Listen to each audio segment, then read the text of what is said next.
Sounds great. All right, in an interview during a fan-controlled football league game, Antonio Brown was asked if he'd be playing next season. AB responded, "Nah, don't play yourself, looking at me to play." So, Shannon, is AB's NFL career over? Excuse me, ain't nobody playing themselves. Don't you play yourself, think these teams are lining up to get you. Don't let AB fool you guys think this is his choice. The NFL is saying, AB, you're probably not playing this year. This ain't got nothing to do with AB because he's played himself at 3 different locations. The Steelers, the Raiders, and not Tampa. And the one place that he possibly could go back, he burned that bridge talking foolishness about Tom Brady, the man that threw him a lifeline to save him when he was drowning to begin with. He did. So if he doesn't play, Skip, the NFL will go on just fine without Antonio Brown, and he's finding that out. I told you from the start, once you burn the Brady bridge, it's just hard to build another one because nobody in this league is going to say, you know what, we'll figure this out because Brady couldn't figure it out. And that all-time meltdown walk-off at the Jets game. And then he was talking about Tom Brady and this, and Tom Brady. I was like, bro, why would you say one negative thing about Tom? Because the very reason that you got 2 more years in the NFL was because of Tom. I don't care how talented, nobody was going to touch him. And TB12 went to bat for you. And then you poo on the man, and then you were like, nah, that's my boy. And then when they lose, you hold it up to Pete like you all happy. Man, come on, AB, it's time out. He had a career-threatening ankle injury that was going to require surgery, but he said, I'm not going to get the surgery until somebody signs me. Well, nobody's going to sign you until you're 100% healthy, and now I have to believe you're damaged goods, right? Skip, why would a team sign a player that needs surgery when they sign a player hoping that he can help them right now? But I'm going to be able to help you down the road maybe in like 3 or 4 months. Sometimes I think the things that he says, he doesn't realize, like I said that out loud, and how foolish it sounds. Well, Kanye has cast another lifeline out there, right? Maybe. So I guess. And he's got a rap career, and he's got a No, he ain't got no rap career. No, I wouldn't go that far, Skip. But he's doing something, but I wouldn't call it a career.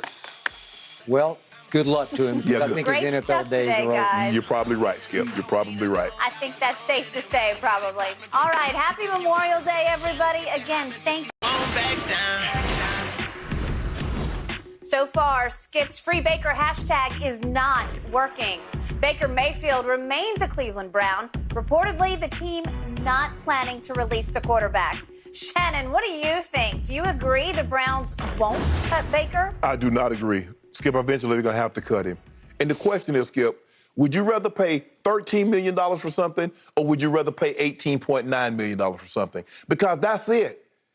Cleveland, they know you have a quarterback that you gave $230 million guaranteed. They also know you signed a backup quarterback that you paid guaranteed money to. Excuse me. So why would somebody say, you know what, knowing that you got to get rid of said item, I'm going to give you max price for it? They want someone to pay No, they're not. The best you could hope for is someone to take 25, 30% of this contract and you foot the bill. You get a draft pick out of it. You're probably going to get a 6th-round draft pick, but someone's going to take on $5 million, $6 million of the contract.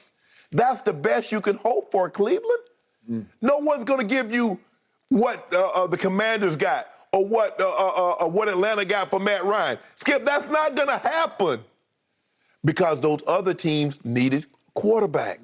They knew that, you know what? Man, they show. I mean, you think if they knew, if Indy knew that Atlanta had just signed a quarterback and they had given him, they wouldn't have given him no second, third round pick for no Matt Ryan because they know you got to get rid of him. Well, they know you got to get rid of him, Cleveland. Just go ahead and bite the bullet. Give him, say, hey, make a trade with Carolina, Seattle, whomever. Say, we'll play $6 million and keep it moving. That's the best you can hope for, Skip. But this thing is becoming ridiculous. My hashtag has gone from Free Baker to Cut Baker because it is time for them to cut Baker, but they're not going to do it because they are the clown show Browns. I'm starting to agree with this, Skip. Because this is a bad situation here. We still have, 6 to 7 weeks before all the training camps open. Correct.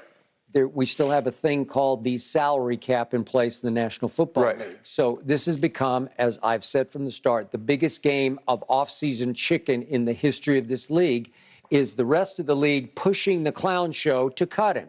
And it may take all the way to camp, but they don't want Baker Mayfield to be forced to come to camp. No. Their quarterback room is stocked. As you said, it's 3 levels deep with one level at $230 million. Right. Okay, so what's going to happen here is the rest of the league just sits back and says, well, why should we threaten our salary cap with the money you owe him? Right. So even Baker, he may be conspiring with some of these other teams because he needs to get cut for his own sake, because he can improve his chances with another team if he goes there for free. Right. Because it will not threaten their salary cap. Or, Skip, he gets to determine where he wants to go. Sure. Maybe if there's 2 options, let's just say Seattle and Carolina. Right. He might like Carolina better than Seattle, or he might like Seattle better than Carolina. At least if you get cut, Skip, I get to determine where I go from there, as opposed to trading and you stuck with wherever they trade you to. He might want to go to Atlanta because he knows he's better than Mariota. Heck, he might want to go to Miami because they're loaded except at quarterback. Right. He might want to say, I'll go there and bide my time and see if I get a shot over Tua. Correct. Okay? So there are all kinds of opportunities out there, but nobody wants to threaten their cap by saying, we got to pay him $18-19 million. I mean, they're not going to do it. No. They're waiting because there's still time to wait until Cleveland gets pushed completely into the opening of training camp corner, and then they have no choice but to cut him. Or do they say, Baker, don't worry about it just until we find a trade partner? Skip, you know how they do it in basketball? The basketball tell the player, hey, don't worry about it. Hey, we're going to buy you out or we're going to try to find a play. Buy him out. This is basketball, Skip. Go ahead and buy the guy out. Unfortunately, he's not going to give you pennies on the dollars, nor should he. No. I want all $18.9 million of my dollars. Now give it to me and let me go on my merry way. It will happen later than sooner, but it will happen. Oh, he's not going to be a June 1st cap. No, he will not be. The saga continues for now. All right, speaking of sagas and drama, guys, did Antonio Brown just admit his NFL career is used to deliver each weekend with down-to-the-wire games, innovative technology, and some wild, crazy moments? Skip and Shannon are ready to break down their favorite plays now from Week 7, and we're going to start with the Tampa Bay Bandits, who got creative on 4th down. They sent big offensive lineman Corbin Kafusi out for a pass. Take a look at the big man go. Skip, that's my play. I don't need to see those, Skip. That man is 6'9". He's an offensive lineman, 320. He catches the ball over his shoulder, turns it up the field, and picking him up, put him down, and they had to get him. They grabbed him by the ankle, or he was about to take it to the house. 6'9". He played basketball at BYU, Skip. He did, which is why if I'm that Tampa Bay staff, I got to start featuring him. I got to start splitting him out at tight end. I got to use him as a red zone target because what I love the most, he caught the ball so effortlessly. Yes. I mean, it's like he's been doing this his whole life. He did. Right? He did. I mean, he it was did. Sweet. And we see him, Skip, we see him catch it in the end zone, the goal line. Skip, this is in the open field. Yeah. He catches the ball effortless like a tight end, a wide receiver, and he starts to pick him up, put him down. Go. Go, man. He's a huge human being. He is. I mean, to me, he hype. Yeah, he like, yeah, that's what I do. That's what I do. I catch first down. That's what I do. In the red zone, that's a weapon. Oh, yeah. Yeah. And if I'm a National Football League team, I'm saying, I just might take a shot with this guy, right? That was a heck of a play. Yeah. That's very impressive. A man that size to catch the ball like that over. Ooh. That's not an easy. Look, That's he's not like easy. twice the size of the DB. Oh. That'd have been a play of the decade if he had scored. That's some soft hands. That was a pretty catch. All right. In OT and with the game on the line, the New Orleans Breakers quarterback did not like what he saw, so take a look. He just runs it in himself to secure the OT win. Skip, we keep seeing plays. He keep making his highlights. Kyle Sloter. He keep making the highlights. Almost every single week, Skip, there's a play, either a throw or he's doing something with his feet. At some point in time, I'm sure NFL teams are watching these guys, and they're like, hold on. Every single week, he does something special. Let's, revisit him and get him back into camp and see if he can do it again. This is how many NFL camps he was in.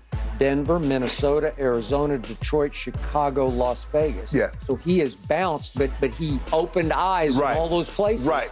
And if memory serves, I think he ran in a pro day like 4.5. You can see he's got some speed to Yes. him. So you're right. He's auditioning for yet another.